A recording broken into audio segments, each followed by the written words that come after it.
ഇന്നല്ലാഹ യുഹിബ്ബുൽ മുത്തഖീൻ. മുത്തഖീങ്ങളോടൊപ്പമാ അല്ലാഹു. മുത്തഖീങ്ങളോടൊപ്പമാ അല്ലാഹു. അതുകൊണ്ട് അല്ലാഹു സുബ്ഹാനഹു വ തആല മുത്തഖീങ്ങളെ സ്നേഹിക്കുന്നു. അവൻ മുത്തഖീങ്ങളെ ഇഷ്ടപ്പെടുന്നു. അല്ലാഹുവിനെ ഭയപ്പെടുന്നവരെ അവൻ ഇഷ്ടപ്പെടുന്നു. അതുകൊണ്ട് നമ്മൾ അല്ലാഹുവിനെ സ്നേഹിക്കും. സ്നേഹിക്കുവോ? സ്നേഹിക്കുവോ? എങ്ങനെ സ്നേഹിക്കും? അല്ലാഹുവേ ഐ ലവ് യു. അതാ സ്നേഹിക്കല്ലേ. അങ്ങനെ ഒന്ന് പറയാൻ പറ്റിയിരുന്ന നല്ല ഒരു ഭാഗ്യമായിരുന്നു. നേരിട്ട് കാണാൻ അല്ലാഹുവിനെ നോക്കിയിട്ട് സ്നേഹിക്കുക. അങ്ങനല്ലേ? അല്ലാഹു സുബ്ഹാനഹു വ തആല പറയുന്നു, എന്നെ സ്നേഹിക്കുന്നതിന് 2 മാനദണ്ഡം. ഒന്ന്, ഇംതിസാലു അവാമിരില്ല, അല്ലാഹുവിന്റെ കൽപ്പനകളെ സ്വീകരിക്കുക. 2, ഇജ്തിനാബു അന്നവാഹിഹി, അവൻ നിരോധിച്ചത് ഒഴിവാക്കുക. ഈ 2 കാര്യം ചെയ്താൽ നിങ്ങൾ എന്നെ സ്നേഹിക്കും. പറ്റുമോ? ഇൻഷാ അല്ലാഹ് വെറുതെ പറയരുത്. പരിശ്രമിക്കും. അല്ലാഹു പരിശ്രമിക്കാൻ തൗഫീഖ് നൽകട്ടെ. അല്ലേ? പരിശ്രമിക്കാം. പക്ഷെ ഇംതിസാലു അവാമിരില്ല നടക്കും. അല്ലാഹു കൽപ്പിക്കാൻ പറഞ്ഞ, ചെയ്യാൻ പറഞ്ഞ കാര്യങ്ങളൊക്കെ ചെയ്യും. പക്ഷെ ഇജ്തിനാബു അന്നവാഹിഹി, അവൻ നിരോധിച്ചത് ഒഴിവാക്കാനാണ് പാട്. നിസ്കരിക്കാൻ വേണമെങ്കിൽ ചെയ്യാം. ഇംതിസാലു അവാമിരില്ല, അല്ലാഹുവിന്റെ കൽപ്പന സ്വീകരിക്കാം. നിസ്കരിക്കാം, നോമ്പ് പിടിക്കാം, സക്കാത്ത് കൊടുക്കാം, ഹജ്ജ് ചെയ്യാം, അതുപോലുള്ള കാര്യം ഖുർആൻ ഓതാനൊക്കെ ചെയ്യാം. പക്ഷെ അല്ലാഹ് നിരോധിച്ചത് ഒഴിവാക്കണമെന്ന് പറയുമ്പോഴാണ് നമുക്കത് ഉൾക്കൊള്ളാൻ കഴിയും. അതുകൊണ്ടാണ് അല്ലാഹു തആല ഈ 2ാമത്തെ കാര്യത്തിനാണ് പദവി കൂടുതൽ, ദർജ കൂടുതൽ, കൂലി കൂടുതൽ തീരുമാനിച്ചത്. ആദ്യത്തേതിനല്ല. നിസ്കരിച്ചാൽ, നോമ്പ് പിടിച്ചാൽ, സക്കാത്ത് കൊടുത്താൽ, ഹജ്ജ് ചെയ്താല് അതിനൊക്കെ കൂലി വേറെ, അതൊക്കെ ഒരല്പം. പക്ഷേ അല്ലാഹ് കൂടുതൽ കൂലി തരുന്നതാ. നല്ല ഒരു പെണ്ണ് വരുന്നു, അവളെ നോക്കാതിരിക്കുമ്പോൾ കൂലി കൂടുതൽ. നടക്കുവോ? നടക്കുന്ന. ഇനി നോക്കണ്ടെന്ന് വിചാരിച്ച എത്തുങ്കട ഇവളുടെ വസ്ത്രം എല്ലാം കൂടെ കാണും, ഒന്ന് നോക്കിപ്പോ ഉസ്താദെ. ഒരു പ്രാവശ്യം നോക്കാൻ ഒരു അനുവാദം ഉണ്ടല്ലോ ഉസ്താദെ. അപ്പൊ എന്ത് ചെയ്യാ? ഒരു പ്രാവശ്യം ഇങ്ങനെ നോക്കിക്കൊണ്ടിരിക്കും, കണ്ണ് ചിമ്മാതെ.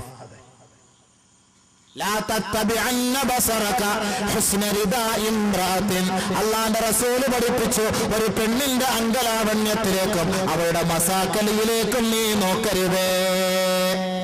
മസാക്കലി ഇന്ന് ഇറങ്ങിയെങ്കിൽ റസൂലുള്ളാഹി തങ്ങൾ അന്നേ പറഞ്ഞൊരു മസാക്കലി എന്ന് പറഞ്ഞൊരു സാധനം ഇറങ്ങുമെന്ന്. ഒരു കൊതുകുവല പോലത്തെ ഒരു സാധനം കൈക്ക് 2, ഇല്ലേ? ഇൻഷാ അല്ലാഹ് പെട്ടെന്ന് തന്നെ കാലിലും കൊതുകുവല പോലത്തെ വസ്ത്രം വരും. ഇപ്പോഴേ ഉണ്ട്. പിന്നെ വാപ്പായും ഉമ്മായൊക്കെ പേടിച്ചിട്ട് ഒരു ഇച്ചിരി മയത്തോട് കൂടിയാണ് ഇടുന്നത്. അവരും കൂടെ ഒന്ന് കണ്ണടച്ചു കഴിഞ്ഞാൽ കൊതുക് പോലെ കാല് മുതൽ താഴോട്ട്. പിന്നെ ഫോട്ടോ എടുത്ത് പുതിയ കെട്ടിടങ്ങൾ കെട്ടുമ്പോൾ അതിന്റെ മുന്നിൽ കൊണ്ട് തൂക്കിയാൽ മതി, ആരും കണ്ണുവിടാതിരിക്കുകയാണ്. ആ വസ്ത്രമായി അയ്യേ നാണക്കേട് മുസ്ലിം ഉമ്മത്ത്. സ്ലിറ്റ് ഇവിടം വരെ കീറിയ ഒരു സാധനം, ഇവിടം വരെ കീറിയത്. ബൈക്കിലൊക്കെ പിറകിയിരുന്ന് പോകുമ്പോ മഴവെള്ളവും കൂടെ വീഴുമ്പോ, അല്ലാഹ് കാക്കട്ടെ, ഞാൻ പറയുന്നില്ല. ഇതൊക്കെ നമ്മളിന്ന് എന്തായി കാണുന്ന? ചുമ്മാന്നോ ഈ പീഡനങ്ങൾ ഉണ്ടാകുന്നത്? നാണമില്ലേ ഈ പെണ്ണുങ്ങൾക്ക്? നാണമില്ലേ? സഹോദരിമാർ എത്ര പറഞ്ഞാലും കേൾക്കൂല. ഇപ്പോൾ അവർ പറയും മുസ്ലിയാക്കന്മാർക്ക് ഇതേ ഉള്ളൂ, ഈ പെണ്ണുങ്ങളെ കുറ്റം പറയുക. അവരങ്ങ് നല്ല ആൾക്കാരാണ്. എന്റെ പൊന്നു പെങ്ങളെ, നിങ്ങളുടെ നാളെ നരകത്തിൽ കിടന്നുള്ള ശിക്ഷ കാണുന്നതും കേൾക്കുന്നതും അതിന്റെ അനുഭവവും പഠിച്ചതിന്റെ പേരിൽ വിഷമം കൊണ്ട് പറയുക. നിങ്ങൾ ഒന്നുമില്ല അടക്കണത് അമ്മക്ക് വലിയ ഇഷ്ടം, കാരണം എല്ലാവരും കാണാമല്ലോ. അല്ല, നിങ്ങളുടെ ഹൈറിന് വേണ്ടിയിട്ടാണ് നമ്മൾ ഈ പറയുന്നത്. അവര് ചിലപ്പോ പറയും, ഏത് മുസ്ലിയാര് വന്നാലും അവർക്ക് ഇങ്ങനെ മുസ്ലിയാ ഈ പെണ്ണുങ്ങളുടെ വസ്ത്രം, നിങ്ങൾ വാല് കഴിയുമ്പോ ഒന്ന് നോക്കിക്കോളി ഏതൊക്കെ കോലത്തിലാ പോണെന്ന്. വാലിന് വരുമ്പോ ഭയങ്കര അതവ്, മയ്യത്ത് വീട്ടിൽ പോകുമ്പോ ഭയങ്കര അതവ്, പള്ളിക്കുടത്തിൽ പോകുമ്പോ ഇല്ല, കല്യാണ വീട്ടിൽ പോകുമ്പോ ഇല്ല, മാർക്കറ്റിൽ പോകുമ്പോ ഇല്ല, കോളേജിൽ പോകുമ്പോ ഇല്ല, വേറെ ഒരു സ്ഥലത്തും ഇല്ല. ഇത് ശരിയോ? ന്യായമാണോ? ന്യായമായ കാര്യമാണോ ഇത്? അതുകൊണ്ടാ പറയുന്നത്, നമ്മുടെ പെങ്ങന്മാരാണ്, നമ്മുടെ സഹോദരിമാരാണ്. അല്ലാഹുവിന്റെ റസൂൽ റഅയ്തുൻ നിസാ റഅയ്തുൻ നാര വറഅയ്തു അക്സറ അഹ്ലിഹാ അന്നിസാ. അല്ലാഹുവിന്റെ റസൂൽ മിഅ്റാജിന്റെ രാവിലെ പോയപ്പോ ഹബീബായ തങ്ങൾ പറയുകയാ, റഅയ്തുൻ നാർ, ഞാൻ നരകം കണ്ടു, വറഅയ്തു അക്സറ അഹ്ലിഹാ അന്നിസാ. ആ നരകത്തിൽ കൂടുതലും പീഡനങ്ങൾ അനുഭവിക്കുന്നത് സ്ത്രീവർഗമാണെന്ന് അല്ലാഹുവിന്റെ റസൂൽ ശടിച്ചു പറഞ്ഞിട്ട് പൊന്നുമോളായ ഫാത്തിമ ബീവിയെ കെട്ടിപ്പിടിച്ച് പൊട്ടിക്കരഞ്ഞു പോയി. ഉടനെ സഹാബത്ത് ചോദിച്ചു, യാ റസൂലല്ലാഹ് അയക്ഫുർന ബില്ലാഹ്, അവർ അല്ലാഹുവിനെതിരെ ദീന് പ്രവർത്തിക്കുന്നതിന്റെ പേരിലാണോ നബിയേ? ബഹുമാനപ്പെട്ട പ്രവാചകൻ സല്ലല്ലാഹു അലൈഹി വസല്ലമ തങ്ങൾ പറഞ്ഞു, അത് മാത്രമല്ല, തന്റെ ഭർത്താവിനോട് ആരാധനവ് കാണിക്കുകയും തന്റെ ഭർത്താവിന്റെ മേൽ അവൾ ഇഷ്ടപ്പെടുന്നതും ഭർത്താവിനെ കൊണ്ട് താങ്ങാൻ പറ്റാത്തത് നിർബന്ധിക്കുകയും ഭർത്താവിന്റെ ഉത്തരവാദിത്വം നിറവേറ്റാത്തവളും അള്ളാഹുവിനോടുള്ള കടപ്പാട് നിറവേറ്റാത്തവളുമാണ്. ഇവരെ നരകത്തിൽ കിടക്കുന്നത് ഞാൻ കാണുന്നുണ്ട്, ഞാൻ കണ്ടിട്ടുണ്ട് എന്ന് നബി തങ്ങൾ പറഞ്ഞത് കൊണ്ടാണ് നമ്മളെടുത്ത് പറയുന്നത്. നിങ്ങളും പോയി അവിടെ നേരത്തെ ഓതിയത് കേട്ടില്ല ആയത്തൊക്കെ. അവിടെ പോയിട്ട് എന്റെ ഇക്ക ഒന്ന് രക്ഷപ്പെടുത്തിക്ക, അതാ വരുന്നിക്ക, രണ്ടുപേര് വരുന്നിക്ക, റൂവിനെ പിടിക്കാൻ വരുന്നിക്ക എന്ന് വിളിച്ചാന്നും ഇക്ക ഒന്നും അവിടെ തിരിഞ്ഞു പോലും നോക്കൂല. ഇക്ക വേണമെങ്കിൽ പറയാം, എന്റെ പെണ്ണും പിള്ളേം കൂടെ നിനക്ക് ബലി തന്നേക്കല്ല, എന്നെ ഒന്ന് രക്ഷപ്പെടുത്തുന്നു പറയും. ഈ കട സ്നേഹം എത്രയേ ഉള്ളൂ. അതാ ഞാൻ നേരത്തെ ആയത്തെ ഓതിയത്, ചുമ്മാ ഞാൻ പറയല്ല, വെറുതെ പറയല്ല. എന്റെ ഭാര്യ വേണമെങ്കിൽ അങ്ങ് തന്നേക്കാമല്ല, എന്നെ ഒന്ന് രക്ഷപ്പെടുത്തല്ല, എന്റെ തടി സലാമത്താക്കിത്ത അല്ലാ. ഇവിടെ തൈലം ഇട്ട് കൊടുക്കണം, കൊട്ടൻ ചുക്കാതി ഇട്ട് കൊടുക്കണം, ചൂടുവെള്ളം കാച്ചി കൊടുക്കണം. ഈ കെട്ടിയോനെ നാളെ ആഖിറത്തിൽ ചെന്നിട്ട് ഈ പെണ്ണ് പറയും വേണ്ടാന്ന്, അല്ലെങ്കിൽ ആ കെട്ടിയോൻ പറയും പെണ്ണിനെ വേണ്ടാന്ന്, എന്നെ ഒന്ന് രക്ഷപ്പെടുത്തല്ല, എന്നെ രക്ഷപ്പെടുത്തല്ല. ഒരവസ്ഥ വരും. അതുകൊണ്ടാ പറയുന്നത് എന്റെ പൊന്നു പെങ്ങന്മാരോട്, സഹോദരിമാരോട്, ഔറത്തിന്റെ ഭാഗം ശ്രദ്ധിക്ക്. നിങ്ങളുടെ കുട്ടികളെ സ്കൂളിലേക്ക് വിടുമ്പോൾ നിങ്ങൾ പരിപൂർണമായി ഔറത്ത് മറച്ചുകൊണ്ടുവിടും. ആണിന്റെ പാന്റ് എടുത്ത് പെണ്ണിനിട്ട് കൊടുത്തിട്ട് ആ ഇക്കാന്റെ ജീൻസും ഇക്കാന്റെ ടീഷർട്ടും ഇട്ട് പെണ്ണിനിട്ട് കൊടുത്ത് ഇവളെ പള്ളിക്കൂടത്തിൽ ബൈക്കിനകത്ത് പറഞ്ഞു വിട്ടാല് പിന്നെ അവിടെ പീഡനം അല്ലാതെ പിന്നെ പ്രീണനം എന്താണ് നടക്കുക അവിടെ? പിന്നെ ആരാ എന്റെ കുറ്റക്കാരൻ? ഇനി ഭർത്താവ് ഭയങ്കര ഇൻട്രസ്റ്റോട് കൂടിയാ പെണ്ണിന് ഇതൊക്കെ ഇട്ടിട്ട് മിടിയും ടോപ്പൊക്കെ ഇട്ട് ഇങ്ങനെ എന്താ കാല് അപ്പുറത്തും ഇപ്പുറത്തിട്ട് ബൈക്കിനകത്ത് പോവാ. അവിടെ ഇന്നവിധങ്ങൾ ചർച്ച ചെയ്തു. ഖിയാമത്ത് നാളിന്റെ അടയാളമാണ് സ്ത്രീകൾ അവർ വാഹനത്തിൽ യാത്ര ചെയ്യുമ്പോൾ അവരുടെ ഗുഹ്യഭാഗങ്ങൾ കൊണ്ട് അവർ ഖിയാമത്ത് നാളിന്റെ അടയാളമാണ്. അല്ലാഹുവിന്റെ റസൂൽ തന്റെ ഗുഹ്യഭാഗം കൊണ്ട് അവർ യാത്ര ചെയ്യും. തന്റെ ഗുഹ്യഭാഗം കൊണ്ട് യാത്ര ചെയ്യും. എങ്ങനെ ഇപ്പൊ ഗുഹ്യഭാഗം കൊണ്ട് യാത്ര ചെയ്യാ? പാൻറ് ഇട്ടിട്ട് ബൈക്കിൽ ഇക്കാന്റെ പുറകിൽ കയറി അപ്പുറത്തും ഇപ്പുറത്തും കാലെടുത്തിട്ട് കെട്ടിപ്പിടിച്ചോണ്ട് പോവുക. ഉഷാറായിരിക്കും കാര്യങ്ങളെല്ലാം. ഇങ്ങനെയുള്ള യാത്ര എപ്പോൾ സംഭവിക്കും? ഖിയാമത്ത് നാളാകുമ്പോൾ സംഭവിക്കുമെന്ന് ലോകത്തിന്റെ നായകൻ മുഹമ്മദ് മുസ്തഫ. ഓർത്തോ സഹോദര, അതേപോലെ പ്രവാചകൻ പഠിപ്പിച്ചു, യുഗാറു അലൽ ഗുലാമി കയുഗഖുവാറിൻ നിസാ യുഖ്തബു കഖ്തബത്തിൻ നിസാ. കൊച്ചുകുട്ടികളെ കല്യാണത്തിന് വേണ്ടി ക്ഷണിക്കും, അവരോട് കല്യാണ ആലോചന നടത്തും. വലിയ വലിയ പെൺകുട്ടികളെ കല്യാണ ആലോചന നടത്തുന്നത് പോലെ എന്ന് പറഞ്ഞാൽ വലിയ വലിയ പെൺകുട്ടികളെ പീഡിപ്പിക്കുന്നത് പോലെ കൊച്ചു കുട്ടികളെ പീഡിപ്പിക്കപ്പെടുന്ന ഒരു കാലഘട്ടം വരും. മനസ്സിലാക്കിക്കോ, അന്ന് ഖിയാമത്ത് നാളാണെന്ന് നബിയുനാ റസൂലുള്ളാഹി. നടക്കുന്നുണ്ടോ? ഹബീബായ തങ്ങളുടെ വാക്കാണ്. ഇതുകൊണ്ടാ പറയുന്നത്, സൂക്ഷിക്കണമെന്ന്.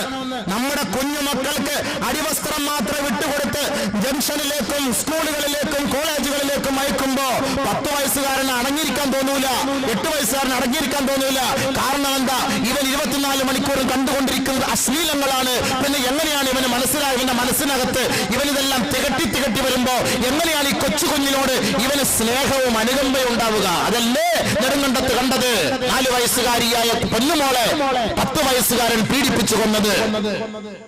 4ാം ക്ലാസ്സിൽ പഠിപ്പിക്കുന്ന കൊച്ചുമോളെ 12 വയസ്സുകാരൻ പീഡിപ്പിച്ചു കൊന്ന് മരപ്പൊത്തിൽ തളച്ചു വെച്ചത്. 4ാം ക്ലാസ്സിൽ പഠിക്കുന്ന പൊന്നുമോളെ 5ഉം 6ഉം 7ലും പഠിപ്പിക്കുന്ന 3 കുട്ടികൾ ചേർന്ന് പീഡിപ്പിച്ചത്. എന്തുകൊണ്ട്? നബിയുനാ റസൂലുള്ളാഹി തങ്ങൾ പഠിപ്പിച്ചു, ഖിയാമത്തിന്റെ അടയാളമാണ് കുഞ്ഞു മക്കളുടെ മേൽ അതിക്രമം കാണിക്കുന്ന ഒരു കാലഘട്ടം വരും. പെൺകുട്ടികളുടെ മേൽ അതിക്രമം കാണിക്കപ്പെടുന്നത് പോലെ കൊച്ചുമക്കളുടെ മേലും അതിക്രമം കാണിക്കുന്ന ഒരു കാലഘട്ടം വരുമ്പോൾ മനസ്സിലാക്കിക്കോ, അത് ഖിയാമത്തിന്റെ അടയാളമാണ്.